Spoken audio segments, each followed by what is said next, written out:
혹성에 생명체가 있다는 이야기를 들으면 여러분은 가장 먼저 어떤 장면이 떠오르시나요?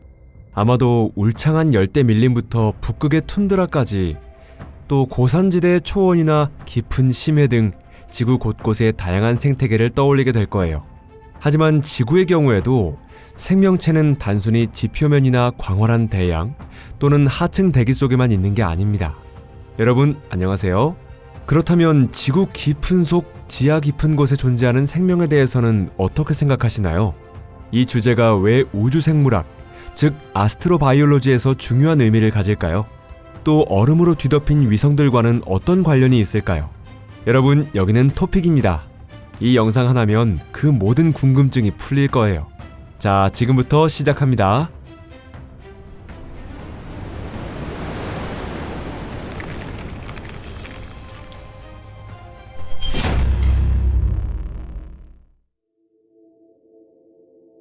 지하 왕국의 기적.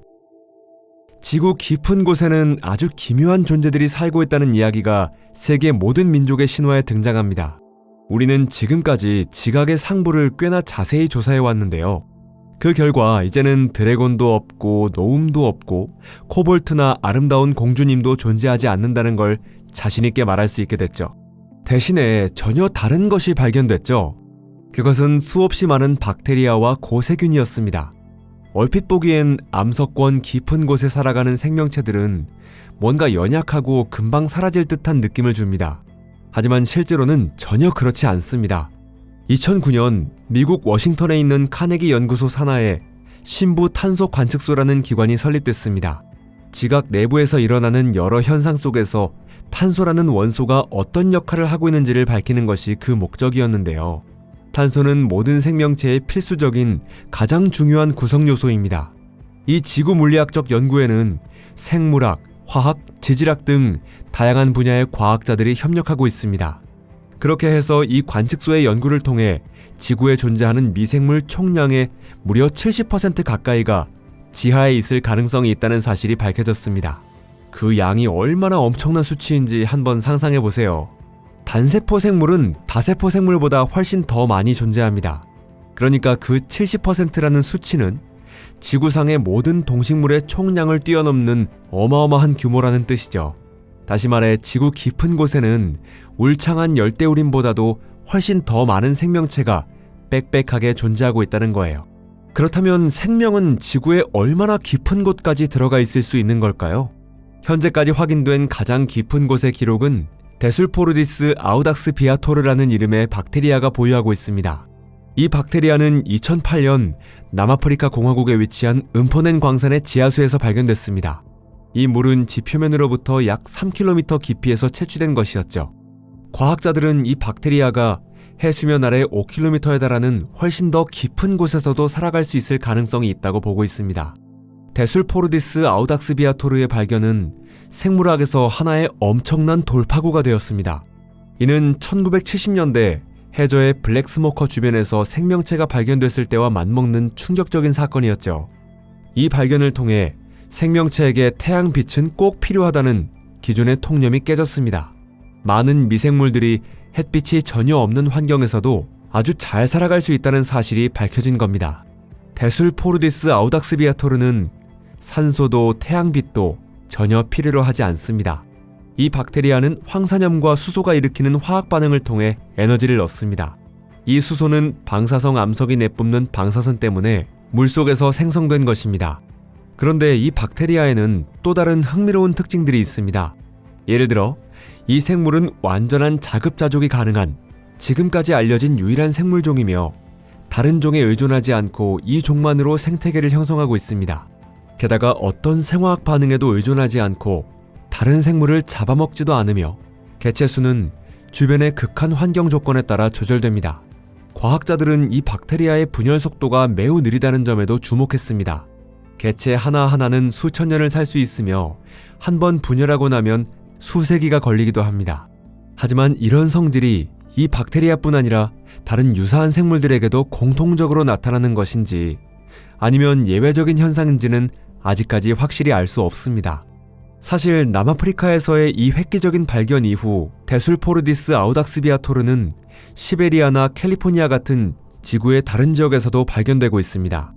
예를 들어 시베리아에서 채취한 샘플은 수천 년 단위가 아니라 28시간마다 분열하는 것으로 나타났습니다. 이는 아주 일반적인 수치인데요. 물론 생물권의 경계는 어디서나 동일한 것은 아닙니다. 대규모의 지각 변동이 거의 일어나지 않는 오래된 대륙판에는 강력한 화산 활동이 일어나는 지역보다 훨씬 더 깊은 곳까지 생명체가 침투해 있을 가능성이 있습니다. 그 이유 중 하나는 지열장벽이라는 존재 때문인데요. 깊어질수록 온도는 계속 올라가고 결국 섭씨 수백 도를 넘어서게 됩니다. 이런 환경은 극한 환경에 사는 미생물에게조차 치명적일 수 있습니다. 다양한 지각 변동이 더 활발하게 일어나는 지역에서는 온도의 상승 속도도 훨씬 더 빠릅니다. 어쨌든 생명은 과연 얼마나 깊은 곳까지 침투할 수 있을까요? 이미 확인된 사실로 생명체에게 태양빛이나 산소는 반드시 필요한 것은 아닙니다. 하지만 그렇다 해도 물 없이는 살아갈 수 없습니다. 깊어질수록 물의 양은 점점 줄어듭니다. 그 이유는 압력이 높아지면서 바닷물이나 지표수에서 물이 스며들 수 있는 틈이 점점 닫히기 때문이죠. 과학자들의 계산에 따르면 물의 부족과 높은 온도, 압력 때문에 지하 10km쯤 되는 깊이에서는 생명체가 더 이상 존재할 수 없다고 하는데요. 반면에 아까 설명드린 것처럼 현재 우리가 생물권을 실제로 발견한 깊이는 고작 3km에 불과합니다. 아마 가까운 미래에는 훨씬 더 깊은 곳에서도 샘플을 찾아낼 수 있을 거예요. 물론 어떤 것이든 한계는 존재합니다. 그리고 어떤 경우든 그런 깊은 곳에서 존재할 수 있는 건 결국 박테리아나 고세균일 겁니다. 다시 말해 가장 단순한 형태의 단세포 생물이죠. 이 정도 깊이에서는 그 어떤 동물이나 식물도 살아남을 수 없습니다. 이런 이야기들은 물론 굉장히 흥미롭지만 이런 연구가 실제로 어떤 실용적인 가치가 있을까요? 물론 있습니다. 먼저 극한 환경 미생물에 대한 연구를 통해 우리는 새로운 물질들을 합성할 수 있게 됩니다. 그것들은 건축 자재나 섬유 생산 등 다양한 분야에서 활용될 수 있죠. 어쩌면 머지않은 미래에는 어떤 최첨단 장비도 고장나버리는 심해에서도 작동할 수 있는 바이오 로봇을 만들어낼 수 있을지도 모릅니다. 지구의 깊은 곳과 우주의 깊은 곳. 지구 깊은 곳에 사는 생명체에 대한 연구는 천문학 분야에서도 큰 도움이 될 수 있습니다. 생물권이 어떤 조건에서 존재할 수 있는지를 우리가 더 많이 알게 될수록 생명체가 살 수 있는 천체의 범위도 넓어지기 때문입니다. 일반적으로 생명이 존재할 가능성이 있는 천체라고 하면 지구와 비슷한 환경을 가진 행성을 떠올리게 되는데요. 하지만 지금까지 발견된 외계 행성들 중에서 생명체가 살기에 적합할 것으로 보이는 곳은 그리 많지 않습니다.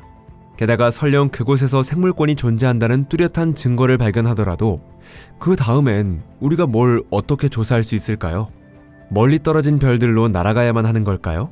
물론 낙관적으로 생각하고 싶긴 하지만 적어도 앞으로 수십 년 안에는 그건 불가능할 것으로 보입니다. 하지만 데술포르디스 아우닥스비아토르의 사례는 생명체가 지구의 표면과는 전혀 다른 조건 속에서도 충분히 존재할 수 있다는 걸 보여줍니다.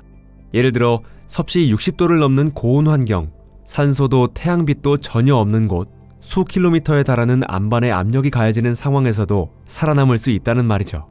우리 태양계에 있는 많은 천체의 지하 환경도 이 정도로 극단적인 조건은 아닙니다.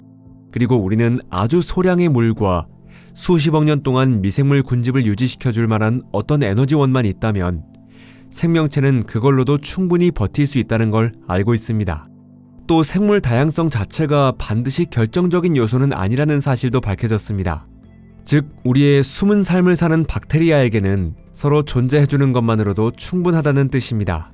물론 이 경우 문제가 될 수 있는 건 급격한 환경 변화이지만 그런 영향은 천체의 표면보다 지하에서 훨씬 덜할 것으로 보입니다. 다시 말해 지각에 물과 방사성 원소가 존재하는 천체라면 거의 모든 곳에서 생명체가 존재할 가능성이 있다는 뜻이죠.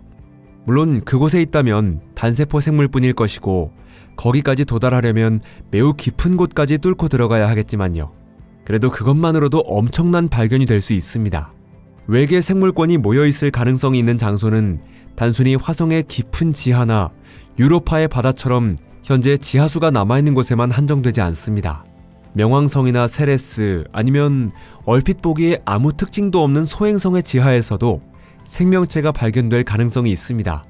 게다가 외계 생명체의 발견은 지구 생물권이 어떻게 발생했는가 하는 또 다른 미스터리를 푸는 열쇠가 될 수도 있죠. 예를 들어 지구 생명체와 유사한 특징이 발견된다면 판스페르미아 가설, 즉 생명체가 외부에서 다른 별계에서 태양계로 이주해왔다는 이론을 뒷받침하는 중요한 증거가 될 수 있습니다. 또한 생물권이 존재하는 곳이라면 지적 생명체 아니면 최소한 수십억 년 전에 존재했던 문명의 흔적이 있을 가능성도 배제할 수 없습니다. 그렇게 보면 수백만 년 동안 다른 생물권과 단절된 채 살아온 소박한 박테리아들이 어쩌면 외계 문명의 수수께끼를 풀 실마리가 될지도 모릅니다. 수많은 혁신적인 과학적 발견은 전혀 예상치 못한 작은 계기로부터 시작되곤 했습니다. 어쩌면 지금 우리가 이야기하고 있는 이것이 바로 그런 순간일지도 모르겠네요. 물론 그건 아직 누구도 알 수 없습니다. 이 영상이 재미있으셨다면 좋아요 버튼 눌러주시고 친구들과도 꼭 공유해주세요. 시청해주셔서 정말 감사합니다. 그럼 다음에 또 만나요.